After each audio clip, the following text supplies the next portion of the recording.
Thank you, Whip. Last week, all Americans who watched the State of the Union saw a very triumphant President Trump who's returned to the White House with even more energy, more vigor, and more focus to work for the American people than ever before, laying out in just 6 short weeks how much he's already done to fulfill the promises of the campaign, to deliver on the mandate that 77 million Americans came to the polls and said, we want to change the way Washington works. And they sent President Trump and J.D. Vance as the vice president to go and accomplish those things. And in 6 short weeks, so many of those things have already been accomplished, or the work and the foundation has been laid to get that done. And what did we see from the Democrats? As Lisa McClain talked about, sitting down, not even celebrating a 13-year-old boy who just beat his battle with cancer and was made an honorary member of the Secret Service. One of the most touching moments I've seen in a lot of State of the Unions. And they couldn't even stand up for that. My friends, the Democrat Party of today is a leaderless, rudderless ship. They have no direction. They have no ideas. They have no concern about the successes of the American people. They can't applaud victories for the American people. They couldn't even applaud paying tribute to the widow of a woman whose husband, as a police officer, was slain in the line of duty. That's who the Democrat Party in Washington is.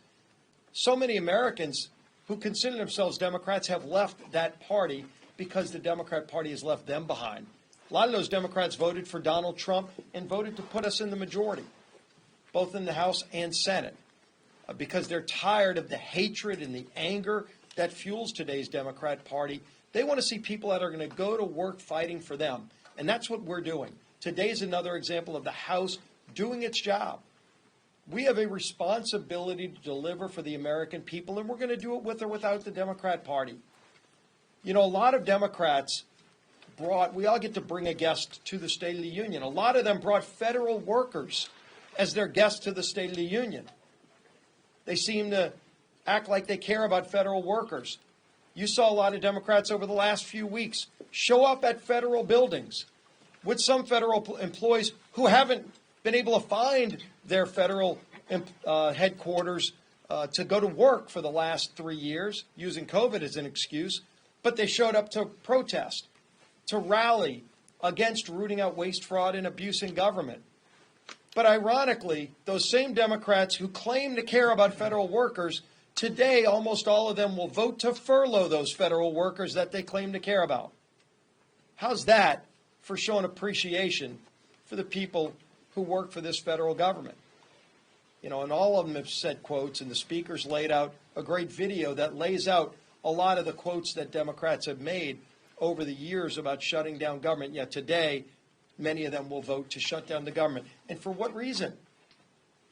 As it's been pointed out, Hakeem Jeffries came out against the bill before the text was even filed. And still to this day, if you watched in Rules Committee last night, you heard lie after lie by Democrats who were saying things that aren't even in the bill. You know, maybe 99 pages is too long for some of them to read. We gave them the whole weekend to read the bill. They can still read it through today. The vote's going to be this afternoon. But they don't want to read the bill. They don't want to know what's really in the bill. They're just fueled by anger.